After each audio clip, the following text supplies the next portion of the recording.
Mind sciences, or the study of human behavior in relation to the mind, is the newest of all the arts. It's less than 100 years old. And it is by far the one that is most cloaked in secrecy.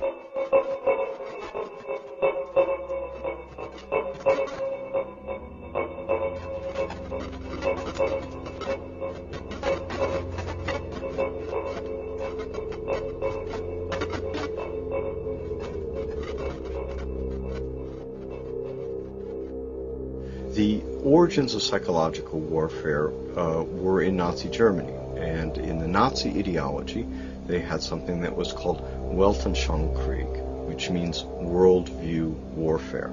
The idea for them was imposing the Nazi worldview on the countries that they had occupied.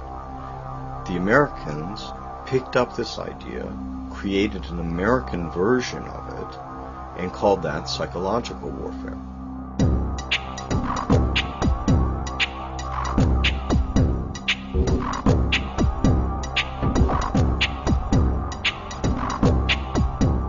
In trying to understand psychological warfare and in trying to understand the American approach to the post-war efforts to control people's minds, both as individuals and on a mass scale, there's a lot of illusions about how that was done. Were Nazis involved in that process? Yes, they were. Project Paperclip was a United States government-sanctioned CIA operation for the importation of Nazi and fascist scientists into the United States.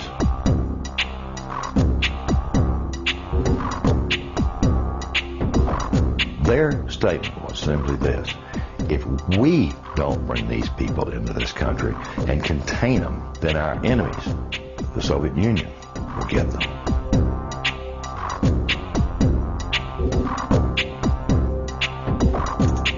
The first wave was to bring these scientists. There was 700 odd propulsion scientists, and then there were some 600 and some odd mind sciences people that they brought in. The CIA was given the responsibility of actually placing the individuals out of Project Paperclip into the military-industrial complex, including our colleges and universities.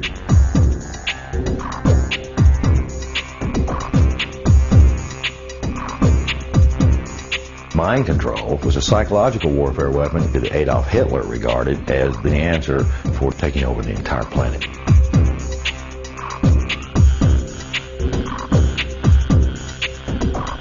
The name for the mind control research in this country was MK-Ultra. MK-Ultra was one program of a series of programs that came out of the CIA to experiment with different types of mind control, using drugs, using electroshock, using insulin shock, and other techniques.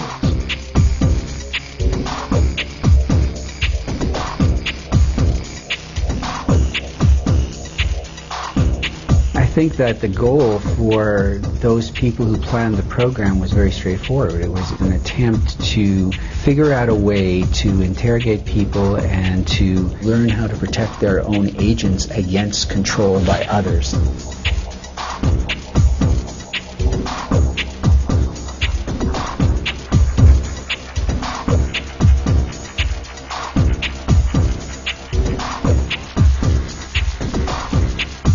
If you put someone in a position of being disabled by not feeding them or not allowing them to sleep or overwhelming them with sound, if you use massive shock treatment and you give people massive doses of drugs such as PCP or mescaline or amphetamines or LSD, and if you put them in periods of darkness where they can't predict from one minute to another what is going to happen next, so they're always dreading, there's no consistency to sort of what's going to happen, anybody can be put in a position of being open to brainwashing.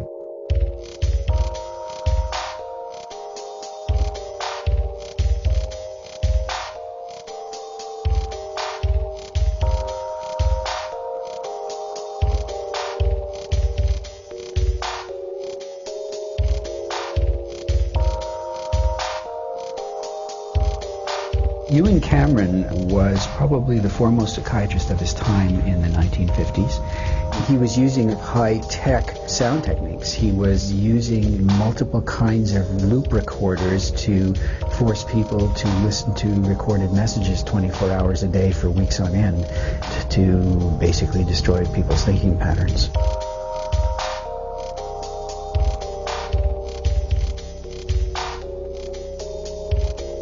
He injected the lysergic acid into the vein, and he patted me on the shoulder and said, "Now there, lassie, we'll see you later."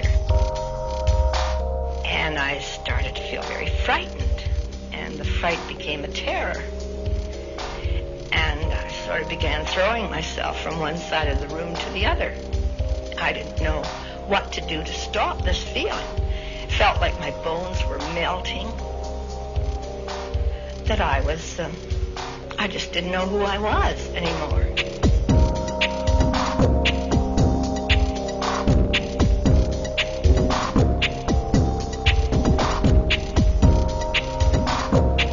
This is not just break-ins at people's homes. It's not just invasions of privacy by illegal wiretapping. This is an invasion of a person's mind. And that is about as profound an injury, except for loss of life, that the government can impose.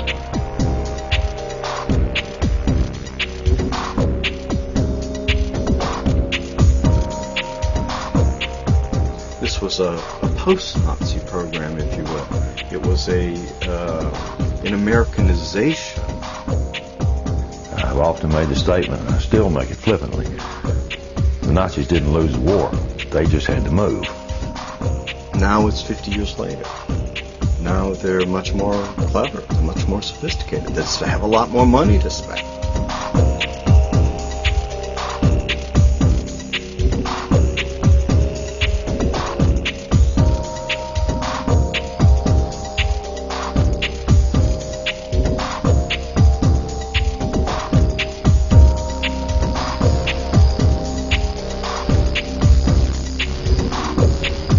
His motor coordination was disrupted because of the compound's effect.